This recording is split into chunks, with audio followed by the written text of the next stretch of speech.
আমার নিকিতাস kitchen and blog চ্যানেলে আপনাদেরকে স্বাগতম। দেখুন কি কেটে রেখেছি, বলতে পারবেন এটা ভর্তা তৈরি করব। বরবটি, এখানে রসুন, শুকনা মরিচ নিয়েছি, আলু নিয়েছি, আর নিয়েছি হচ্ছে কাঁঠালের বীজ। এরকম ভর্তা হলে কিন্তু এক থালা ভাত এমনিতেই খাওয়া হয়ে যাবে। কড়াইয়ে তেল গরম করে কালো জিরা ফোড়ন দিয়ে আমি সবজিগুলো দিয়ে দিলাম সামান্য সামান্য হলুদ দিয়ে দিয়েছি, আর দিয়ে দিব একটুখানি জল সেদ্ধ হওয়ার জন্য। সব কিছু ভাজা কমপ্লিট, ভর্তা দেখুন সব সেদ্ধ হয়ে গিয়েছে। এখন শুধু বেটে নেওয়ার পালা, তাহলেই তৈরি হয়ে যাবে মজাদার ভর্তা। এমন ভর্তা থাকলে এক থালা ভাত একদম নিমেষেই শেষ।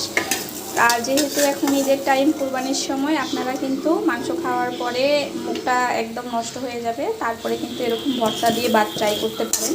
খেতে কিন্তু অনেক মজা লাগবে আর মুখের রুচিও ফিরে আসবে। ভর্তাটা খাওয়ার জন্য একদম রেডি। উপর থেকে সর্ষের তেল দিয়ে আমি পরিবেশন করে নিলাম। এরকম ভর্তা থাকলে মুখের রুচি একদম বেড়ে যাবে, অবশ্যই একবার ট্রাই করবেন।